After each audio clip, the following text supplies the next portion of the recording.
경기도 김포울의 박상혁 의원입니다. 조금 구체적인 얘기를 들어가기 전에 몇 가지 국민들이 궁금해하실 이번 12.3 내란 사태에 대해서 어떻게 평가하고 계시는지, 그 감정이 어떠신지를 좀 여쭤보는 시간을 갖도록 하겠습니다. 그 후보자께서는 계엄 전에 저희 더불어민주당의 의원들이 이른바 김용현 등 군부 충암파들이 잦은 회동을 해서 이 계엄의 가능성이 높다, 이렇게 국회에서 주장한 것을 들어본 적이 있습니까? 네, 들어본 적이 있습니다. 그 당시에 계엄이 가능할 것인지 여부, 그런 주장들에 대해서 어떻게 생각하셨습니까? 어떻게 평가하셨습니까? 저는 그때 당시에는 계엄은 생각도 못하는, 상정도 못할 사안이라서 좀 기우다, 이렇게 위원님들께서 기우를 하고 계신다, 그렇게 생각했습니다. 너무 기후에 가깝다? 네, 그렇게 예. 생각했습니다. 좀 상상하기 좀 어려운 일이다, 그렇게 네, 생각하셨던 거죠? 그렇습니다. 그러면 12월 3일 밤 당시에 10시 한 20분경이었는데 이 계엄 소식을 어떻게 들으셨습니까? 제가 TV를 보다가 채널을 바꿨는데 아마 그때 중간 부분부터 제가 실제 생중계를 봤습니다. 그 당시 어떤 생각이 들으셨습니까? 예전에는 계엄은 기후일 뿐이고 불가능한 일이다 생각했었는데 딱 TV에서 그 장면이 나오자 어떤 생각을 하셨습니까?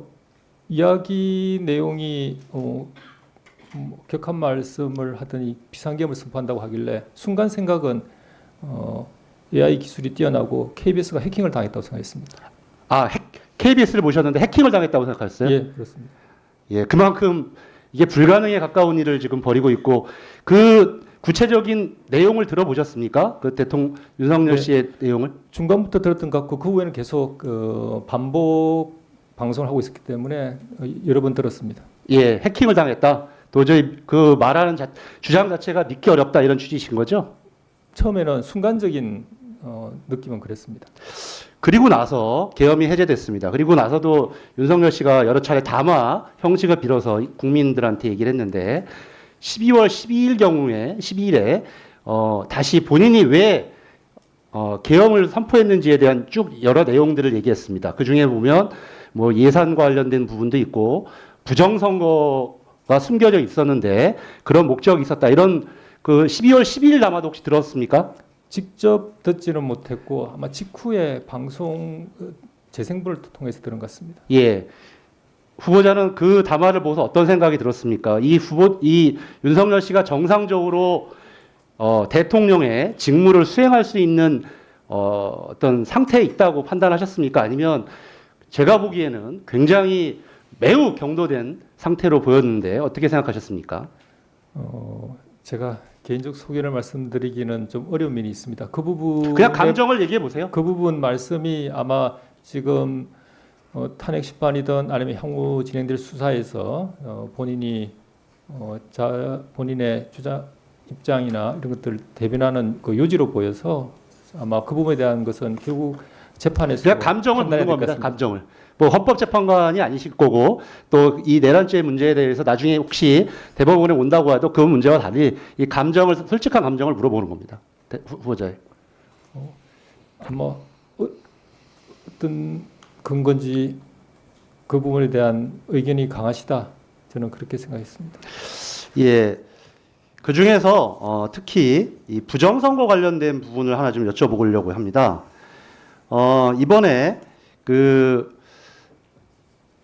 전에 하나만 여쭤보고 싶은 게, 이번에 드러난 사실로 보면 김명수 전 대법원장, 권순일 전 대법관, 그리고 이재명 대표에게 무죄를 선고한 김모 판사, 그리고 현 노태학 대법관에 대한 체포 대상자로 포함되어 있다라는 뉴스를 보셨습니까? 봤습니다. 어떤 생각이십니까? 우리 뭐 서면에도 비슷한 답변이 있긴 한데. 네.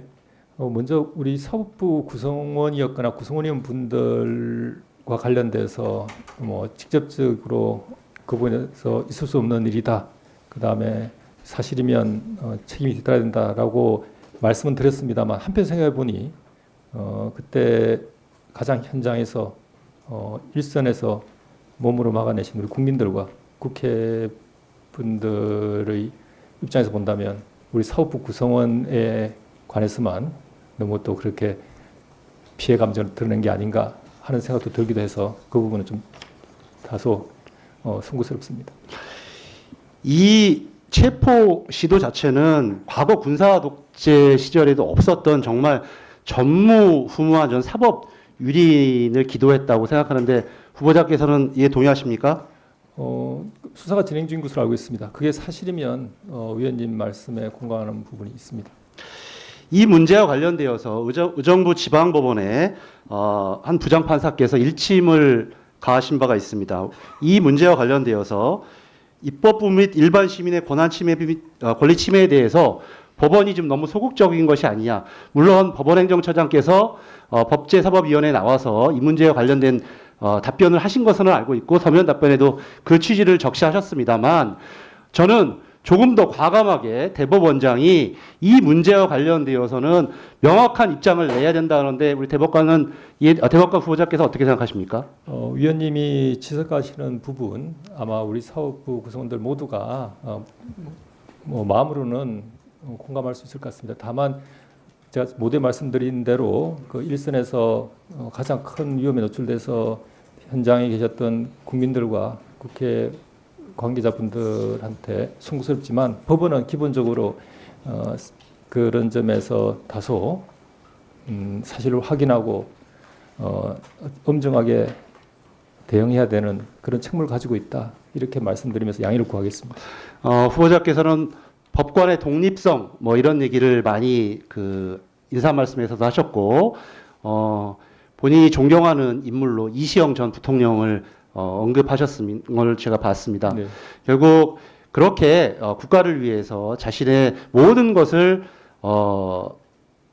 헌신할 수 있는 분들을 존경하시는 후보자께서도 조금 더 강력한 목소리를 내셨으면 좋겠고 한 1분에 조금만 더 주시죠. 그런 의미에서 저는 우리 대법원도 더 강력하게 이것은 단순한 범죄나 여러 가지 정치적 공방이 아니라 우리 헌법 그리고 또 사법부의 구성원들에 대한 체포를 기도한 그 계획 이런 내란 행위 자체에 대해서 좀 더 강력한 목소리를 내야 된다고 생각합니다. 후보자께서도 오늘 답변은 계속 있을 것이지만 그런 부분에 대해서는 좀 더 경종을 울릴 수 있는 그런 명확한 입장을 내시는 것이 저는 진정으로 대법관 후보자로서 사법부의 독립성을 쟁취하는 사법부의 독립성을 보다 확고히 강화하는 그런 태도라고 생각합니다. 후보자께서는 어떻게 생각하십니까? 네, 위원님 말씀에 경찰분이 많습니다. 다만 다시 한번 우리 법원은 향후 재판을 진행하게 된다면 어떠한 흠이나 또 나와서 빌미가 되어서는 안 되기 때문에 그 점에서 최대한 진중한 자세를 취하고 있다. 따라서 국민 여러분께 양해를 구한다는 말씀을 꼭 드리고 싶습니다. 마지막으로 이거 하나만 물어보겠습니다. 지금 윤석열 씨가 공수처에 출석 요구에 응하지 않고 있고 헌법재판소에 송달도 받지 않고 있는 여러 가지 행태를 보이고 있습니다. 그래서 국민들은 바로 체포, 구속하라 이런 강한 요청들이 국민들로부터 나오고 있는데 만약에 후보자가 이 체포 영장을 신청되어서 발부를 해야 되는 법관의 위치였다면 체포영장을 발부하시겠습니까? 지금 구체적으로 드러난 사실을 볼 때 어떻게 판단하실지 한번 여쭙고 싶습니다.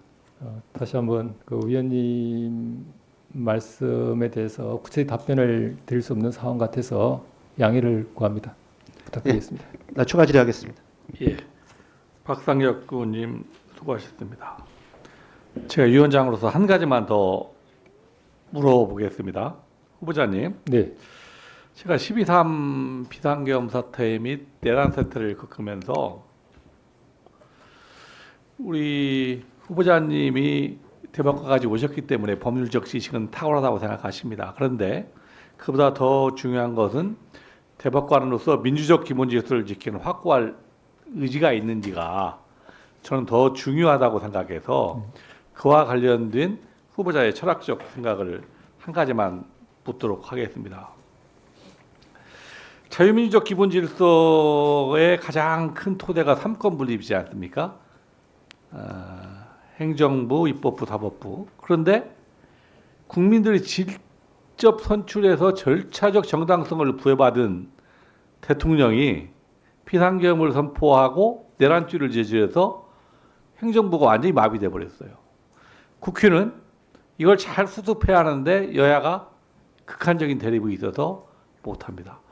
그런데 삼권 분립 중에서 유일하게 사법부만 국민들한테 직접 정당성을 부여받지 않는데 이 사법부가 가장 중심축을 지켜야 할 중요한 임무를 저는 띄고 있다고 생각해요. 그래서 대법관으로서 굉장히 그 의지가 중요하다고 생각하는데 지금 대한민국 현실이 이 위상을 극복해야 하는데 대통령께서 군대를 동원해서 국회를 장악하고 헌재를 가서 정부를 빼고 여러 사람들을 체포하는 등 할 수 없는 일을 했어요.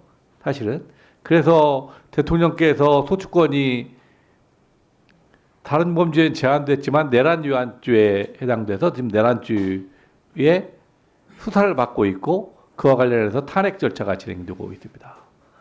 현재의 상태가 후보자가 생각할 때는 이 내란 상태가 지속되고 있는 상태인지 이 부분에 대한 개인적 의견과 이러한 내란적 상태, 국가 비상사태를 후보자께서는 어떻게 극복하고 나가는 것이 바람직한 것에 대한 후보자님의 그 개인적 소신을 한번 말씀해 주실 걸 부탁드립니다. 먼저 내란 상태가 지속되고 있는가라는 말씀하셨는데 사실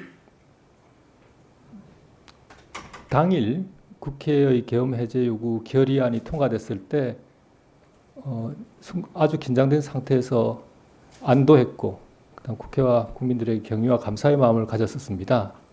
그런데 또 그 이후에 더 많은 내용으로 수사가 확대되고 있고 위원장님 말씀하신 그런 우려까지 있지 않냐는 생각 때문에 다시 걱정이 있습니다만 그때 보여주신 뭐 우리 국민들 그 국회의 용기로